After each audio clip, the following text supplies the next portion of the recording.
Good morning साथियों। आज अपन सबसे पहले वास्तविक संख्याओं के बारे में पढ़ेंगे।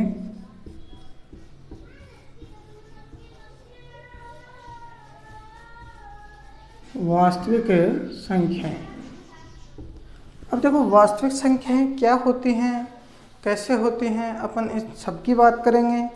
और ये अपनी एक्सरसाइज जो है वो है फर्स्ट, मतलब आज एक्सरसाइज फर्स्ट पढ़ेंगे, जो कि टॉपिक है अपना वास्तविक संख्याएं। सबसे पहले वास्तविक संख्याओं की अपन बात करें तो वास्तविक संख्याओं में नंबर 1 पर आती है प्राकृत संख्याएं। अब आप सबको पता है कि प्राकृत संख्याएं 1 से शुरू होती हैं और अनंत तक चलती हैं। नंबर 2 पर बात करते हैं अपन पूर्ण संख्याएं। अब पूर्ण संख्या आपको पता है कि 0 से 1 2 3 डॉट डॉट डॉट अनंत तक होती है, जिसमें 0 शामिल होता है, वो क्या होती है? पूर्ण संख्या। तीसरी बात करते हैं अपन पूर्णांक संख्याएं। पूर्णांक संख्याएं। अब देखो, पूर्णांक संख्याएं क्या होती हैं? जो माइनस में भी होती हैं और प्लस में भी होती हैं और 0 भी शामिल होता है।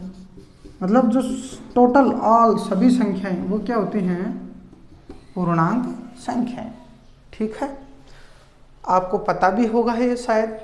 आगे देखते हैं।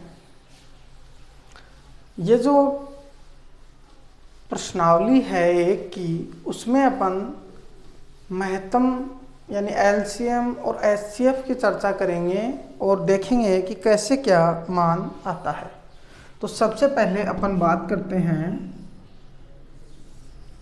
यूक्लिड विभाजन प्रमेयिका की। सबसे पहले अपन किसी भी संख्या का, जैसे मैं यहाँ आपको दिखाता हूँ, जैसे मान लिया अपन ने 7 में मैं 2 का भाग देता हूँ, तो किस प्रकार से देते हैं? 2 का भाग दिया 7 में तो 3 बार जाएगा भाग 6 और फिर यहाँ आएगा 1। तो आप सबको पता है ये तो क्या है? शेषफल। क्या है? शेषफल। ये क्या है? भागफल। भागफल। और यहाँ क्या लिखा हुआ है? ये क्या है? ये है भाज्य। और यहाँ जो लिखा हुआ है इसको बोलते हैं भाजक। ये बात शायद आप सबको पता होगी, नहीं है तो ध्यान दे लीजिए आप। जैसे मैं यहाँ लिख देता हूँ, ये तो क्या है? भाज्य। यहाँ क्या आता है? भागफल। और यहाँ क्या लिखते हैं? भाजक।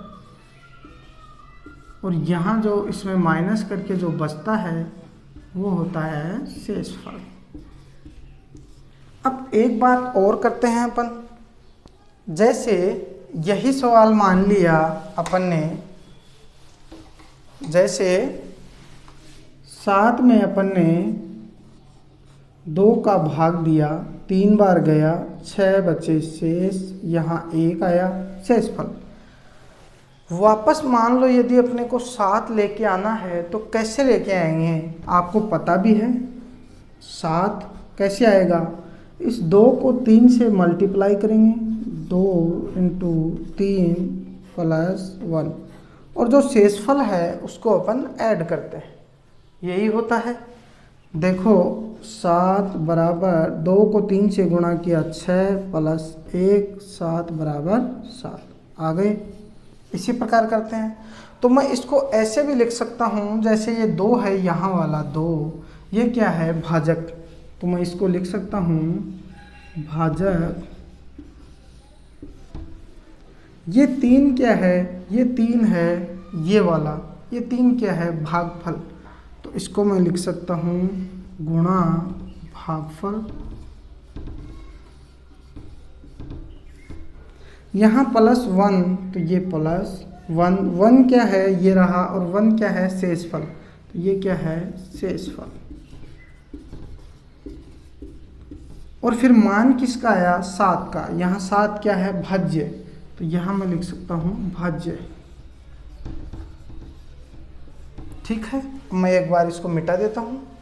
तो ये अपने पास सूत्र भी आ गया। कैसे क्या मान निकलता है, तो मान कैसे निकलता है, भाज्य बराबर भाजक गुणा भागफल प्लस शेषफल। जैसे और अपन बात कर लें, मान लो 19 में अपन 3 का भाग देते हैं, तो 3 को 19 से 6 बार भाग जाएगा तो 18 आएंगे, 1 बच जाएगा शेष।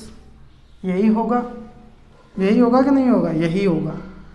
तो फिर कैसे वापस 19 लेके आएंगे, या भाज्य, देखो भाज्य बराबर भाजक, अब भाजक आपको पता है कितना है 3 गुणा भागफल, भागफल है 6 लिख दिया, प्लस शेषफल कितना है 1, तो 1 आ गया। तो इसको गुणा करेंगे 18 प्लस 1 बराबर 19, तो 19 बराबर 19, वापस वही मान आ गया। इसका मतलब ये सूत्र अपना सही है। चलो शेषफल 2 लेके देख लेते हैं अपन, अभी तो 1 ही आया है। जैसे 17 में अपन 3 का ही भाग देते हैं तो 5 बार जाएगा, यहाँ कितने आएगा 15, और शेषफल कितना बचेगा 2। ठीक है, वापस वही सूत्र अपने को पता है कितना, भाज्य कौन सा है, ये वाला 17, तो 17 बराबर भाजक कितना 3 गुणा भागफल 5 प्लस शेषफल कितना 2, तो मान कितना आएगा 15 प्लस 2 बराबर 17, वही मान आ रहा है। तो अपना सूत्र बिल्कुल सही है। भाज्य बराबर होता है भाजक गुणा भागफल प्लस शेषफल। अब देखो अगली अपन बात करते हैं, इनको किसी संख्या से या किसी ABCD जो भी है उससे अपन इनको लिखेंगे। कैसे लिखेंगे, देखो जो भाजक है उसको अपन A से लिखेंगे, किससे लिखेंगे, A से लिखेंगे, और जो भाज्य है उसको A से लिखेंगे, और जो भाजक है उसको B से लिखेंगे, और जो भागफल है उसको Q से लिखेंगे, और प्लस जो शेषफल है उसको अपन R से लिखेंगे। या फिर मैं यहाँ लिख देता हूँ A बराबर तो होता है भाजक, A बराबर तो होता है भाज्य, B बराबर होता है भाजक, और Q बराबर होता है, Q बराबर क्या होगा भागफल, और R बराबर क्या होता है शेषफल, R बराबर शेषफल। तो ये अपने पास सूत्र आ गया A बराबर BQ प्लस R। यहाँ ये B और Q के बीच में कोई भी चिन्ह नहीं है, इसका मतलब ये गुणा है। ठीक है, ये वाला गुणा है, इसको ये राशियां हैं इसलिए इनके बीच में कुछ लगाते नहीं हैं चिन्ह, लेकिन इसका मतलब गुणा होता है। ठीक है, इसको नोट करना है तो नोट कर सकते हैं। आगे देखते हैं अपन। अब अपने पास ये सूत्र तो आ गया, कौन सा, A बराबर BQ प्लस R, A बराबर BQ प्लस R। अब अपन जानते भी हैं A तो क्या होता है भाजक भाज्य, B क्या होता है भाजक, Q क्या होता है भागफल, R क्या होता है शेषफल। अब देखो एक कंडीशन है, कौन सी, मैं लिखता हूँ यहाँ 0 ग्रेटर देन या बराबर होगा R के, और R बड़ा होगा B से, या R B से छोटा होगा, B बड़ा होगा।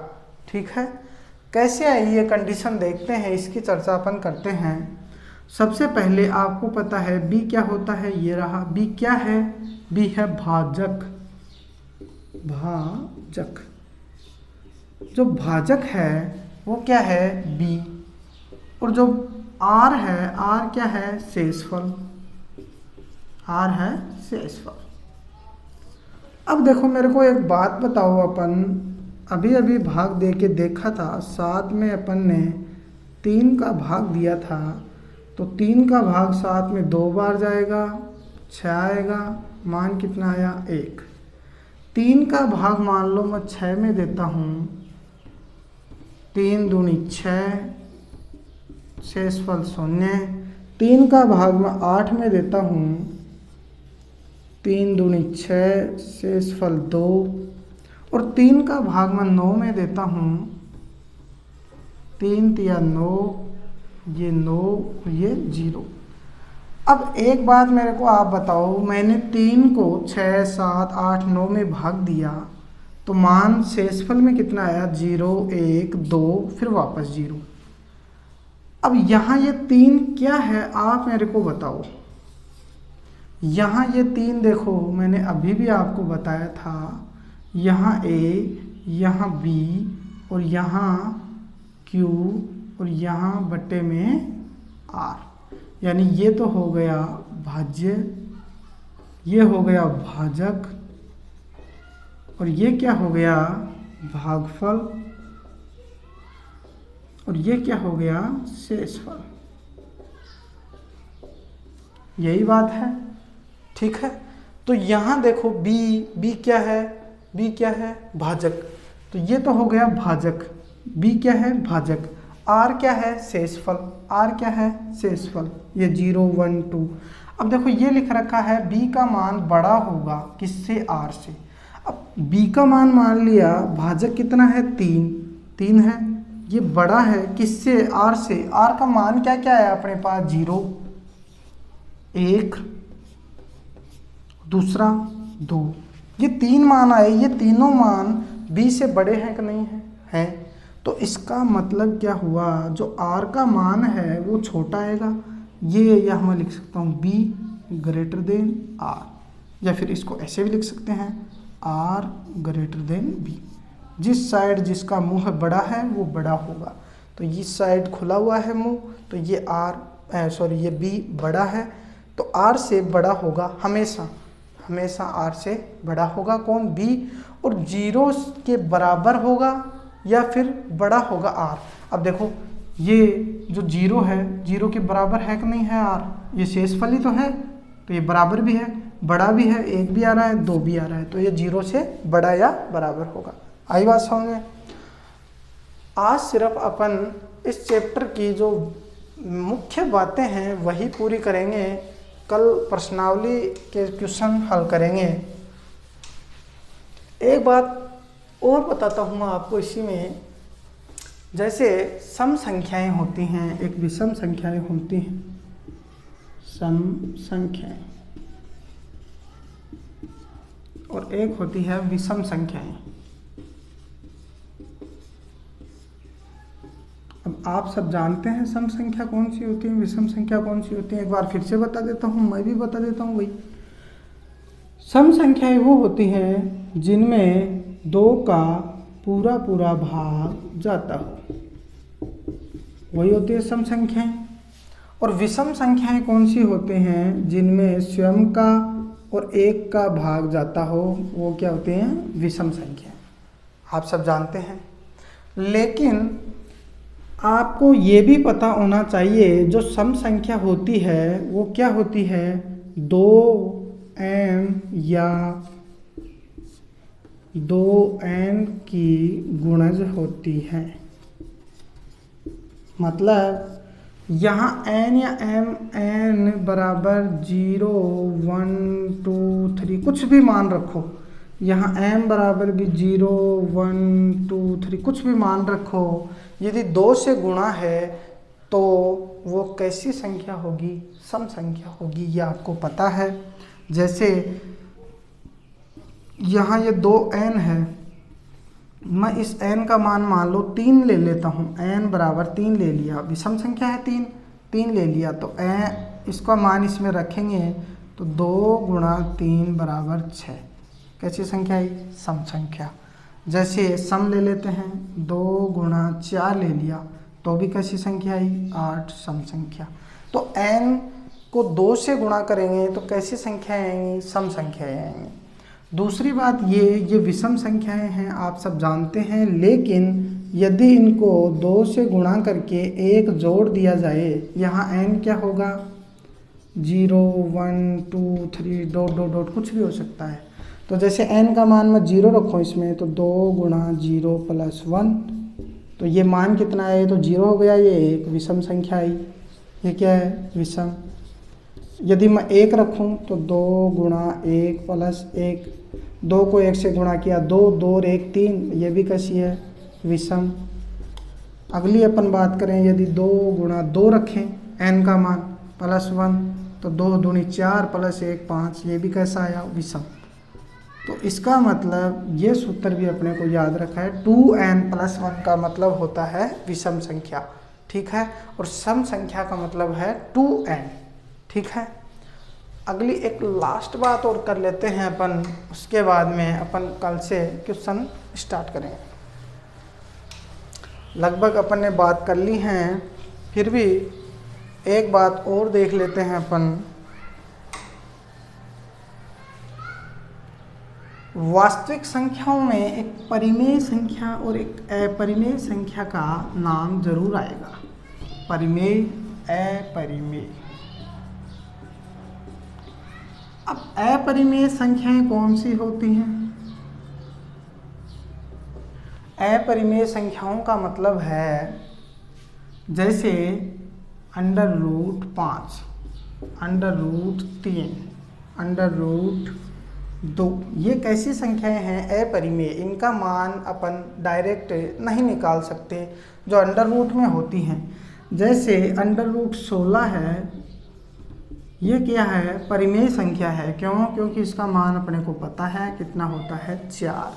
इसी में अपरिमेय संख्या एक पाई भी होती है, जिसका मान कितना है, 3.14 ... आगे तक चलता है, ठीक है। अगली परिमेय संख्या की अपन बात करें तो परिमेय संख्या वैसे होती क्या है? परिमेय संख्या होती है ऐसी संख्याएं जिनको अपन p/q के रूप में लिख सकते हैं, अभी बात करेंगे।